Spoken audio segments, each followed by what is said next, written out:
Over the weekend, I spent about 3 hours watching these canned television shows.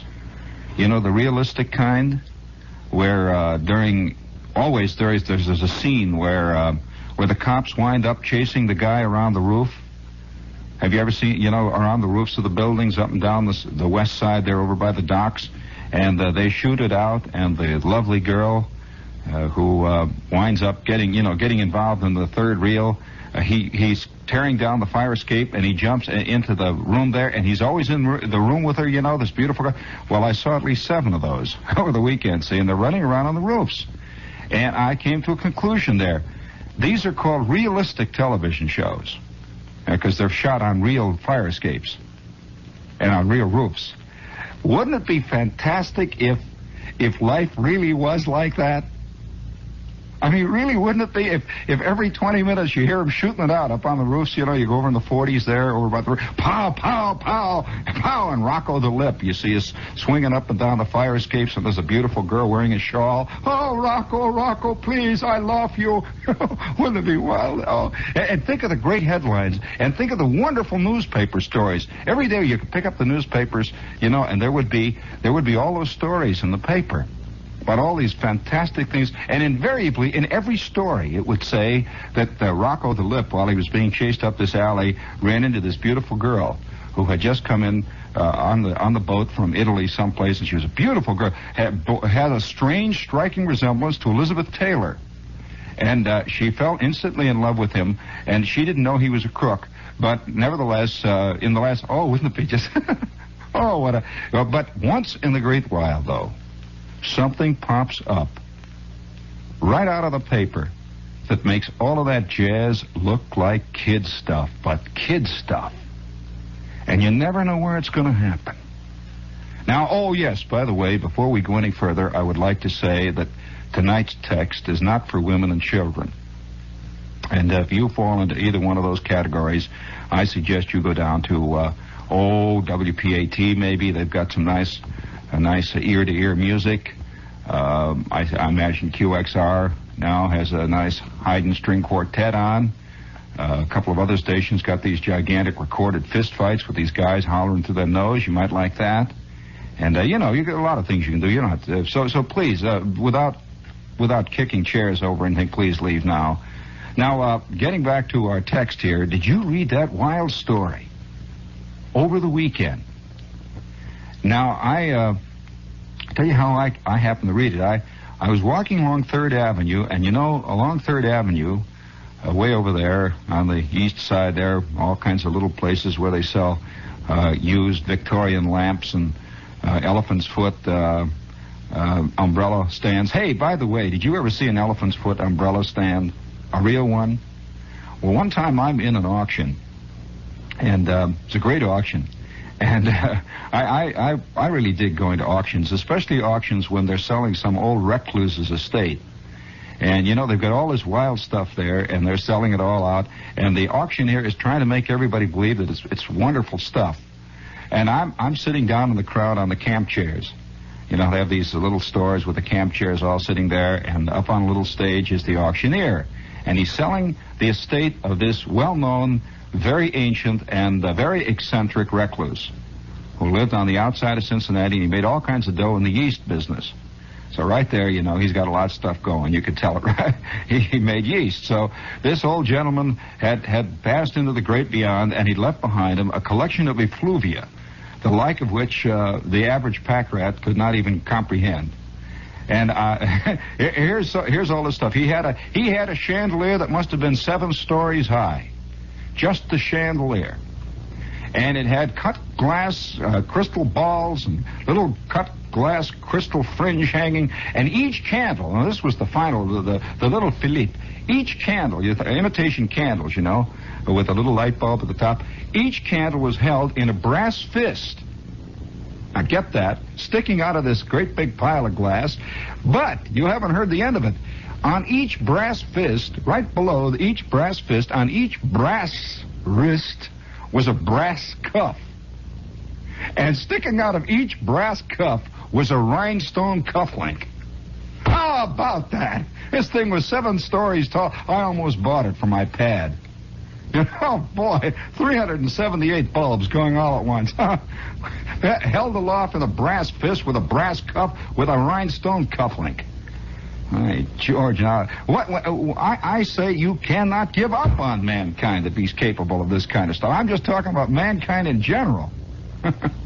So anyway, I'm sitting there, and they got this big chandelier up there, and the auctioneer is up there. He's pounding away with a gavel, you know, and all of his assistants are bringing stuff up. And he says, and now we have number 172 in the catalog, number 172 in the catalog, a genuine pachyderm, a genuine African pachyderm umbrella stand, a genuine African pachyderm umbrella stand. This is a pure piece of Victorian artwork, a very rare piece of Victorian artwork, and probably the like of which will seldom be seen again on the face of the earth. A beautiful piece which undoubtedly will go for hundreds of dollars more than we are asking for it this afternoon, number 172 in the catalog. Will you please bring it up? Well, they put up on the stand there an elephant's foot. Actually, it was an elephant's leg. Oh, boy, cut off at the knee. And there's this elephant's leg standing with the toenails. A real elephant's leg. And sticking out of the elephant's leg there, they had hollowed it out somehow. I don't know how they hollowed it out, and they had a brass thing set down in the middle of it. And sticking out of it were a couple of sample canes. And he said, number 172, number 172, number 172, number 172, a genuine pachyderm umbrella stand, genuine pachyderm umbrella stand. I guess he was using the phrase pachyderm because he figured that everybody, if they didn't look really sharply enough, would think it was teak wood or something else equally acceptable outside of an elephant's knee. Have you ever looked at an elephant's knee, really? Cut off there at the top with an umbrella sticking out? So he's going, well, I'm looking at this thing, and I think, by George, you know, you can't give up hope. You just can't give up hope. And over the weekend, I'm walking along on 3rd Avenue, and they got all these shops where they're selling stuff like that, you know? They're selling little paddle wheel steamers, and they're selling all kinds of just effluvia, you know, all the junk. Can you imagine what it would be like if mankind somehow disappeared from the face of the earth tomorrow and left all his stuff behind him? Just left it, you know. Just even better than that, I would love to see a pile of all the junk. Just the junk of mankind piled up.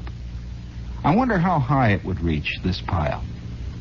How big the base would be. How much it would weigh. And how many hopes it would contain. How many distorted, wild, strange, beautiful, exquisite, circumscribed dreams all piled up there.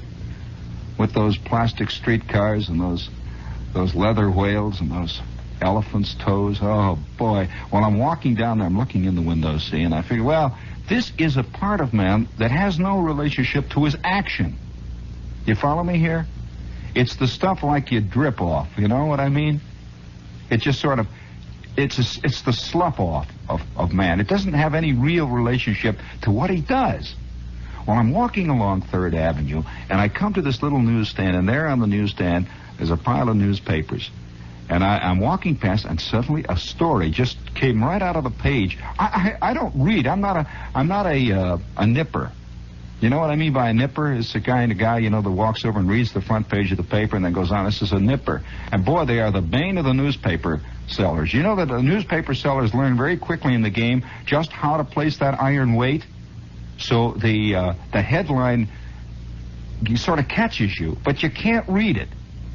You know what I mean? They place it at just such an angle so that you can get just a suggestion of gigantic and that's all. No, it says 1,700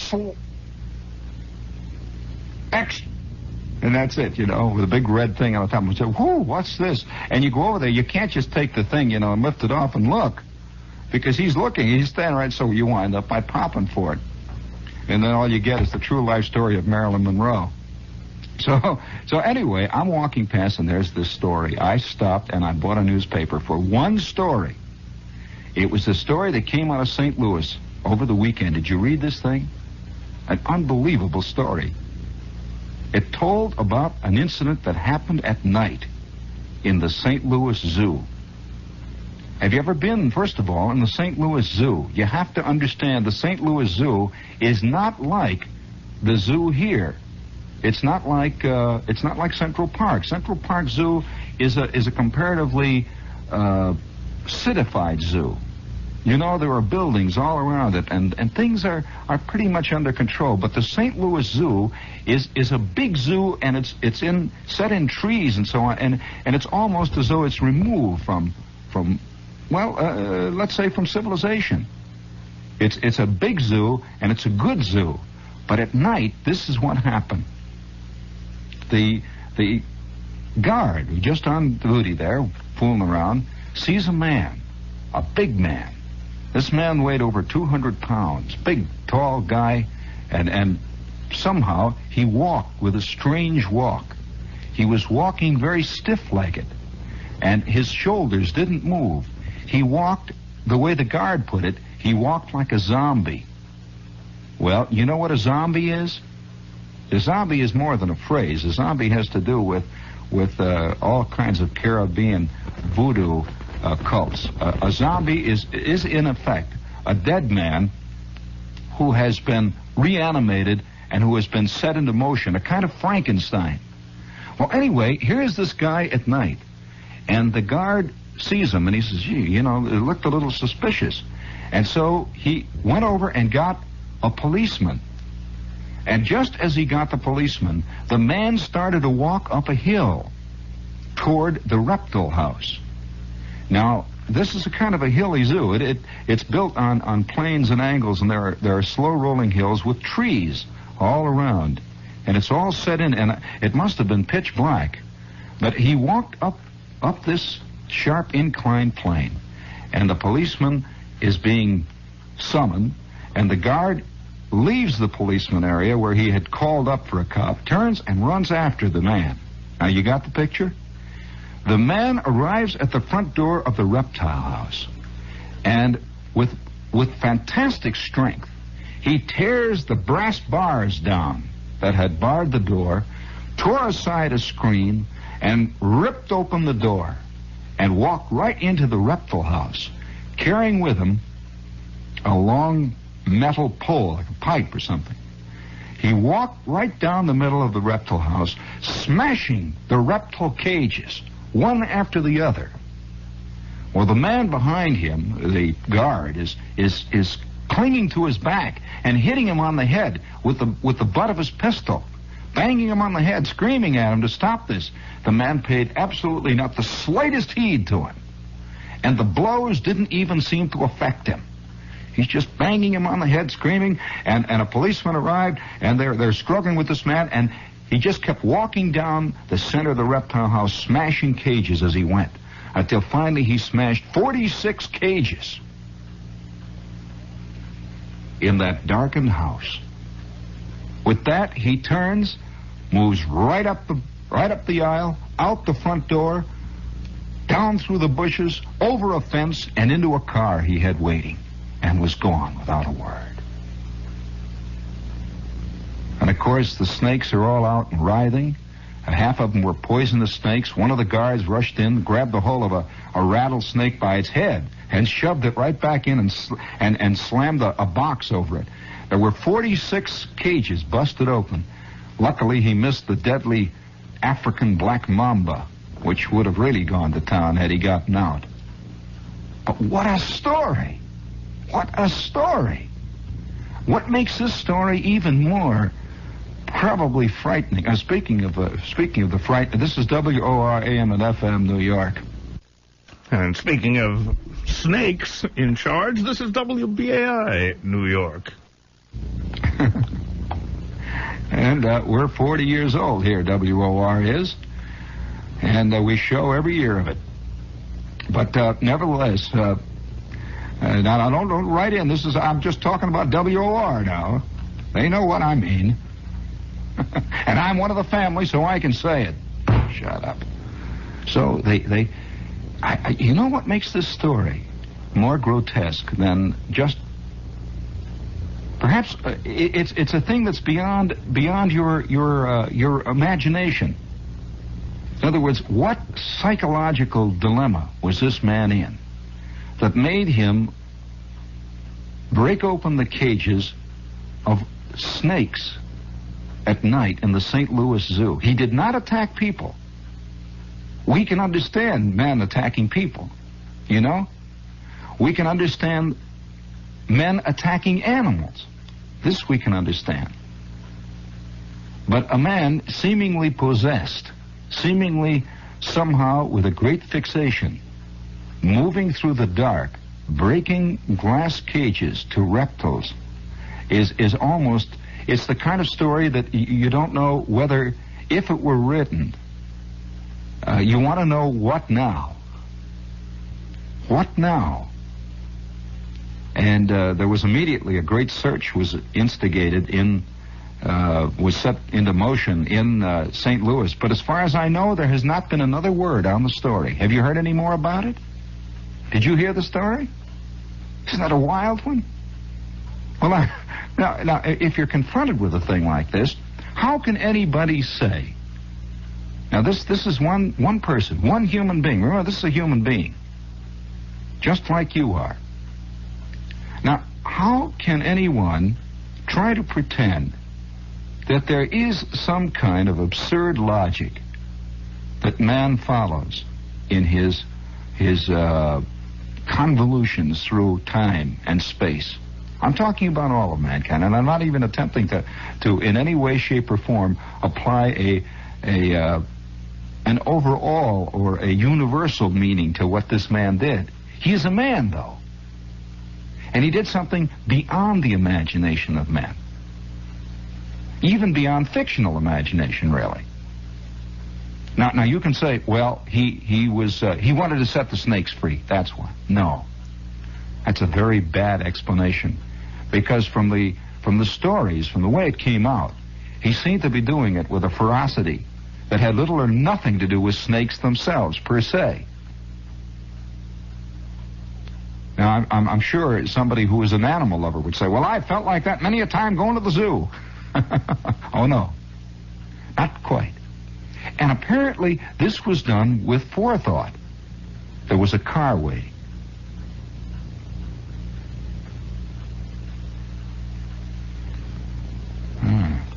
You know, I've often regretted not buying that elephant's foot. I really have. Because if I had that elephant's foot, I would put it next to my desk. It would cause great consternation here at WOR, but it would remind me of something. It would remind me of snake cage smashers.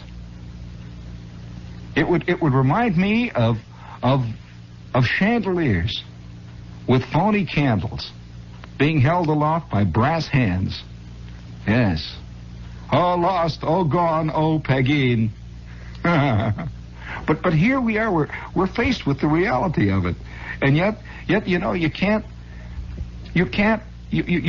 slough it off. You know, people say, well, that's just a nut. No, that doesn't answer it. What do you mean, just a nut?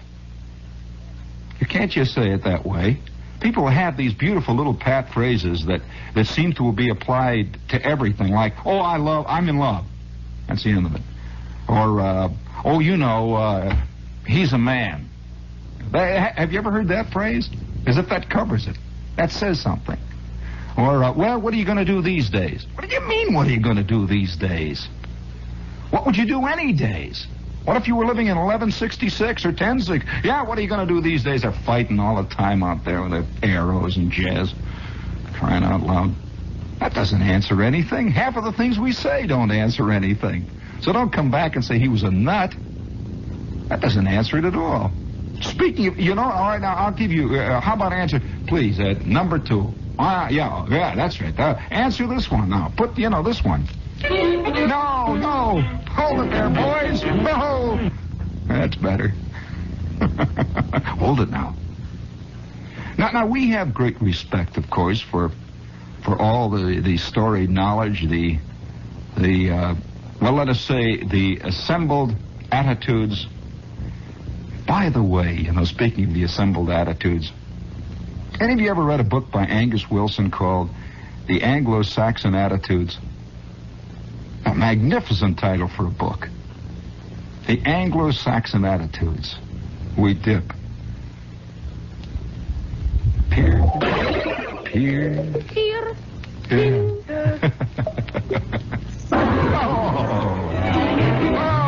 All together.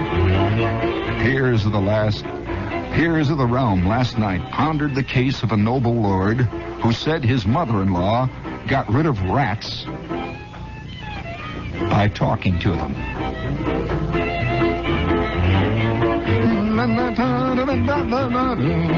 The House of Lords snapped to the alert as Air Chief Marshal Lord Dowding, right out of Lewis Carroll, Air Chief Marshal Lord Dowding, announced his belief in the vocal method of scaring vermin. Lord Dowding, a 70-year-old spiritualist who masterminded Britain's heroic fighter force in the World War II Battle of Britain, recommended an American book describing the system. He said the book, Kinship with All Life, tells of a man who cleared his house of ants by telling them of his admiration for their industry and their communal spirit. My wife's mother, said Lord Dowding, had a plague of rats in her chicken pen. She practiced this cure, and the fowl runs. The chicken coops were cleared of rats. We ourselves have cleared our house of rats and mice by similar methods.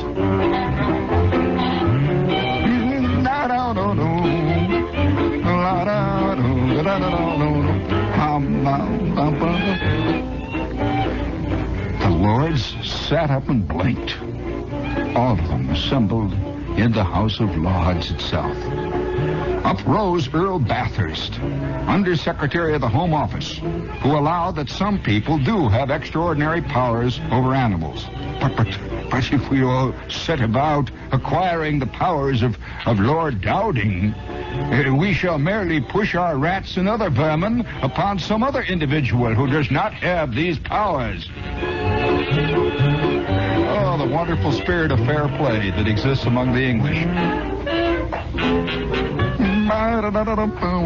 Lord Dowding confessed that, alas, such was the case. On the last occasion that my wife's mother cleared her chicken coops, she found that next day her neighbor said, I cannot imagine what has happened. My garden is swarming with rats.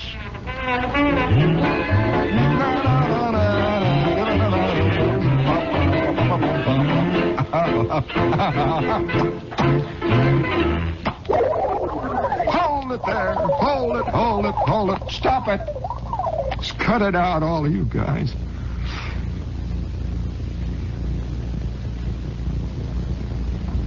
Now look it. If you really examine the case of the elephant knee, you will realize that there is a logic to it. There is a logic to everything. Everything fits. Don't you understand that there isn't a single itsy-bitsy wee tiny drop that does not somehow fit into the overall scheme? And as you're probably aware, the British long ago, in many ways, explored this theme itself. Oh, yes, boil and bubble, toil and trouble. Oh, no.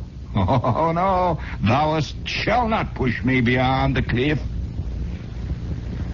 So spake indeed the Lord, withdrawing from its scabbard his long, thin war saber. Oh, you shall not push me beyond the cliff. I shall fight. With my back to the white cliffs of Dover. I shall fight till the very last blood of...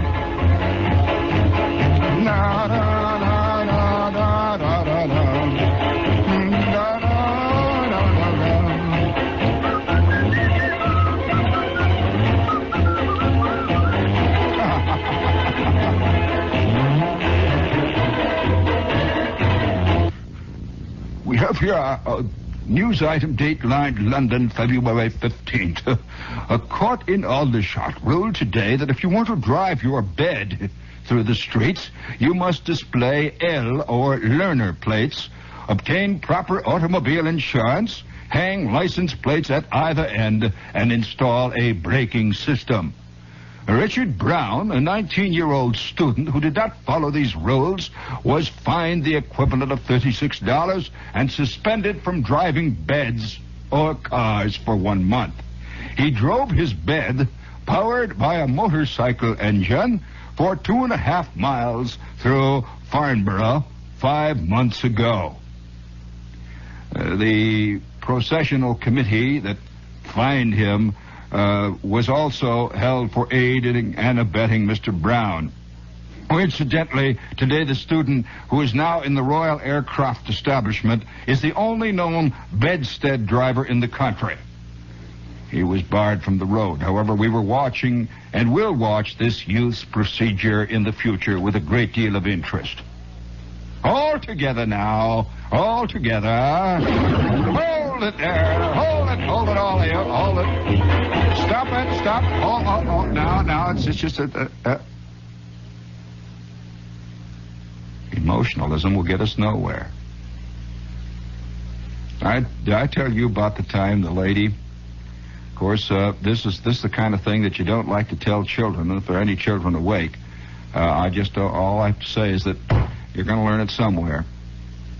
And there was this lady who lived out in Cincinnati. I'll just tell you the true story of it. I might as well lay it right out here on the line. There was a lady one time when I was working in Cincinnati, and I saw the incident happen. I will never forget it, because it was one of those things, you know. It wouldn't make the Reader's Digest, but let me tell you, it made my psyche.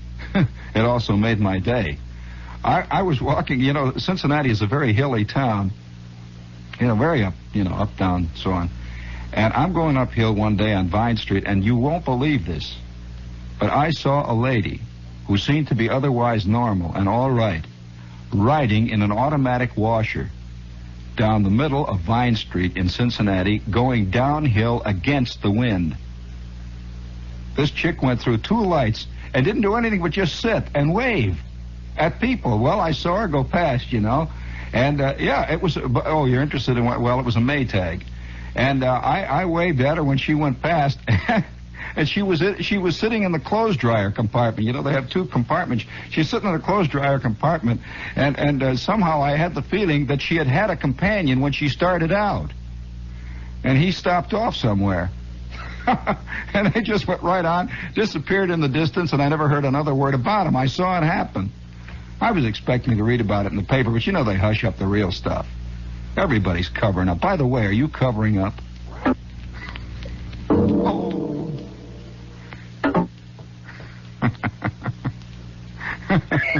Stop, cut it out, you guys. Speaking of covering up. Oh, well, you see, the reason I told the women and children to get out, and I feel very good about it now, since it's quite obvious that the theme that came out was the theme that we had calculated would all along. And that's that thin thread of the divinely absurd which runs through all of the actions of all of us. You don't think for a minute that countries, big countries, I don't care, name any big country, really wants to disarm? Do you really? Well, that's all that history's ever been about, is wars and what happened just after them. No, seriously. It's like telling some guy whose whole world has been based on killing cockroaches that from now on he's got to give up killing cockroaches. Stop it. No, seriously, it's not going to work. And it's interesting to note that every time there is a disarmament, any kind of disarmament talk, everybody gets all flustered. Everyone suspects a trick on the other guy's part, of course. And so, naturally, people disarm disarm in the mind, and then they arm more in reality to prevent any such tricks like this happening.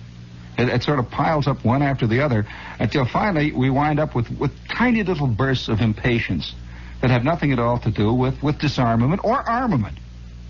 It's just kind of the bubble festering to the top, the boil on the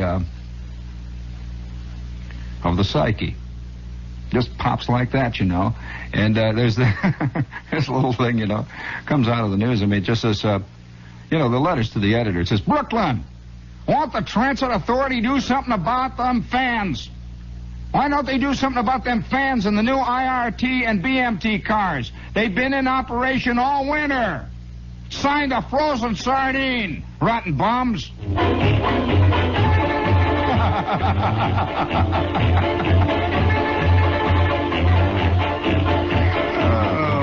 Hold it there, hold it on, you guys. Hold it there, rotten bums. I don't blame you, Dad. When are they going to get on us? So when is that? Oh, of course, this is all part of the same thing. It's like the other day. I'm listening to shortwave, and I don't recall what country it was. It was Romania or one of them. They have all these English newscasts on, and you listen really carefully to this, and you begin to note that in the voice there is the sound of a man or a woman. Usually women. You know, they use a lot of women newscasters over there. These people really believe it, you know, which is really frightening, because we really believe what we say, you know, and yet nobody really does. You know what I mean? If you carry it all the way to the furthest extent, it's just a lot of talk. I mean, I'm all over. The world is, in fact, composed of talk. So everybody, we're going to shoot this rocket up now, you know, with a guy in it. And so everybody talks about all the scientific information we're going to get. That isn't why we're doing it. We want to see if we can shoot a rocket up. It's like kids, you know, when a kid is going to do something, when he's going to throw a rock up in the air to see how high it goes, he doesn't try to pretend, you know, that what he's doing it is to measure air currents on rocks. You know, he just throws the rock, you know, lets her go, you know. Well, as man gets older, he does the same thing. He throws rocks up in the air, or he breaks windows, which is the equivalent of a war. But as he gets older, being mature, he has to learn all kinds of ridiculous rationalizations for it. This is a kind of maturity, you know. We call it maturity. So he invents all these economic things, and he invents all these wild, beautiful stories. Like we have to have the information on the upper air currents on the sporadic E layer there, up around the Van Allen belt. We've got to have that information. So we wind up, nobody knows why, you know, but we wind up, putting $87 billion into a gigantic rock to throw up, and I can only say, fine. I can say there's nothing wrong with that, actually. Because what else is there to do on the Earth anyway, really? Of course, this is the kind of talk that women, I'm not quite sure, understand, you know? Because I don't think they have the same kind of itch that men have. That the itch that men have to throw things as far as they can be thrown, to fly up as high as you can fly, to jump as high as you can jump. All these things are tied up, oh boy, wow, biologically, psychologically, and everything else, with the problem of being male. Women don't have this problem, obviously. They have others. But what they have, you see, men do not understand in an equal measure. Now, I'm sure that all the women who are listening say, what does he mean? I understand men. Oh, no. No, you don't, any more than the man really understands your basic motives. We have a few little areas of common boundary we share, men and women. Few areas of common discussion points. But it's like two. Do you understand what I mean, Ed? It's really like two races sending notes to each other, written in two different languages, but vaguely written the same way. You know. So here we're going to send these things up, and I think that. More and more, of course, it's not a matter of thinking. I know this is a fact, that more and more psychologists are becoming interested in mankind as a whole rather than the individual ill. And more and more, they're beginning to impinge or to dissect that little area there, that little itch that mankind has had, to throw things up as high as they can throw it, to see what'll happen, just to see what'll happen. You know, that explains a lot. If you do something and you say, well, I just wanted to see what would happen. That's right. But what does it explain, you see? It doesn't really explain why you want to see what would happen. And so this incessant, insensate drive for knowledge and for understanding of the physical universe has led us into some very interesting paths. But we've never really explained why we want to know these things, really. Now, there can be some very loose, broad generalizations, and I might say rationalizations. For example, it betters the lot of man on Earth. Do you really believe that? Do you really believe you're happier than, say, somebody who lived 500 years ago? Really happier? On the other hand, you see, the guys who live 500 years from now are going to have things you don't know about. Are you unhappy about it? Do you feel a terrible sense of being cheated because you don't have the instantaneous telepathic method of non-communication which people will have in the year 2750?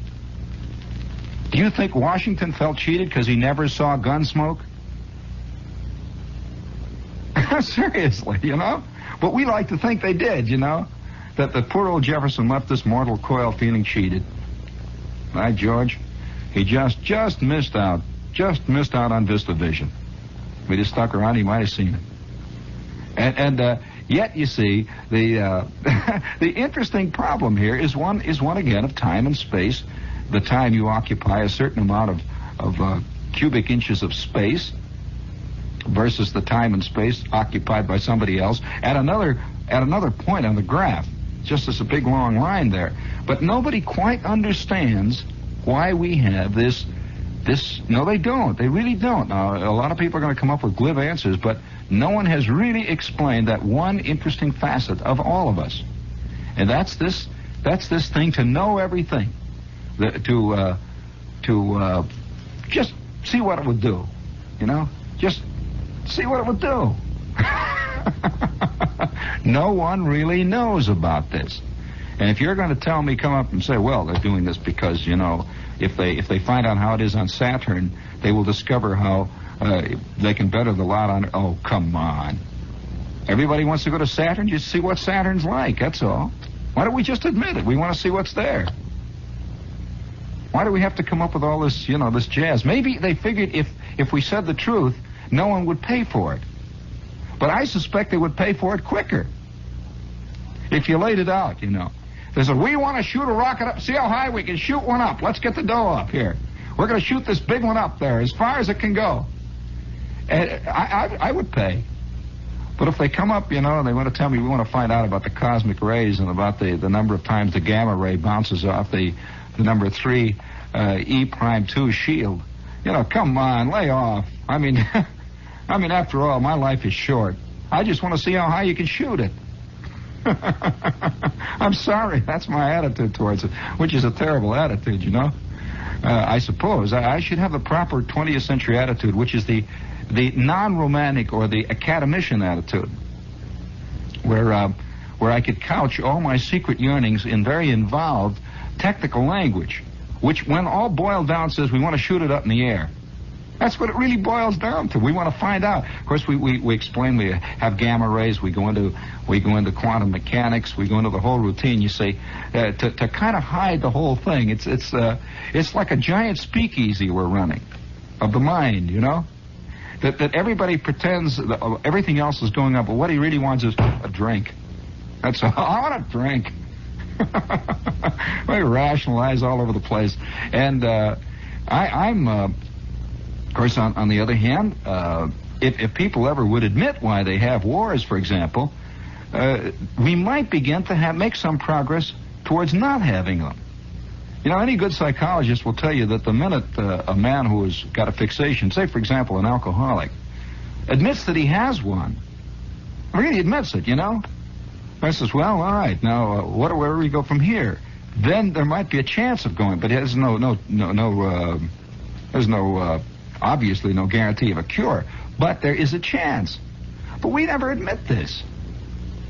Hardly, you can't get anybody hardly ever to admit that. Why? Oh, what do you mean? Go to war? We get a kick out of that, all that shooting, all that hollering on, all them fireworks, and people yelling and fist fighting, all that. You know? Is there one among you here who, if you saw a fist fight across the street, wouldn't be strangely drawn toward it? Huh? And don't come up and tell me, well, it's because, you know, you're against war now because you're afraid you're going to get hit in the eye. Oh, no, I don't think so either. I think it's how you get hit in the eye.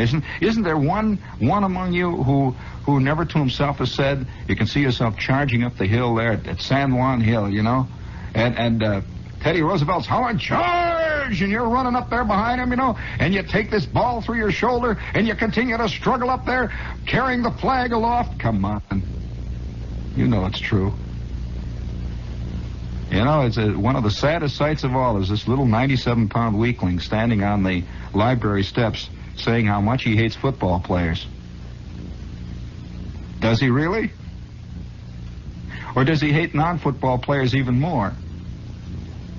It's very complicated, you know. It gets why don't they turn them fans off on the BMT? Who's covering up, Wagner? Wise guy. I know how this works. Boy, nobody's going to tell me how it works. I know how it works. They're not covering up. They're not telling you nothing. You don't think they're going to tell you everything about what that thing is going to do when it gets up there, do you? Let me tell you, they're covering up. Who's covering? All them guys in Washington, everybody, the big shots. What about that match? You heard about that match that they invented? You light it once, and in fact, you can light it all the rest of your life. It's a match that lasts a lifetime. They bought that one up, boy, and stuck it away in a safe. You heard about that guy that invented the motor that runs on water? They bought that one up, stuck it away in a safe. They're not letting nothing out, them guys. Not giving you nothing. They're smart. How'd they make all their dough? How can they sell their gas? Huh. Yeah, they're wise guys. Let me tell you, 15 cents fare on a subway? Let me tell you, Jack, it's going to be 20 cents before the year is out. And why? Who's getting all that dough? Who's sticking all that dough in his pocket, huh? I'll do it tomorrow. Yes, I will. Well, you think not? You watch me.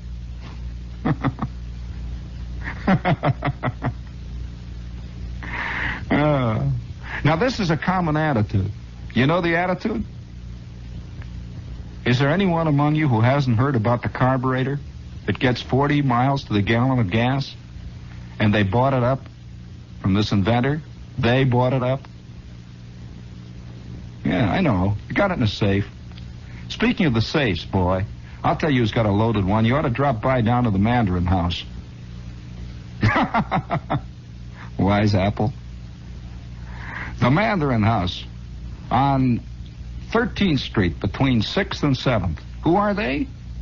Who are they? What do you mean, who are they? All them guys in Washington, the big guys, the big shots, guys with all the dough. Who are they? You know who they are. Mandarin House. Some of the best Chinese food in this whole man's eastern seaboard. And they're open every night. By George, till midnight. They are. They got everything down there. They got all the whole works there. They're open 7 days a week. What do you mean, who are they? You know who they are. Stop it. You're pushing again. They don't tell you nothing, Mac. Crying out loud. Keep your knees loose. Some nights it's awful, awful dark. You know, just remember that. Just remember that elephant foot.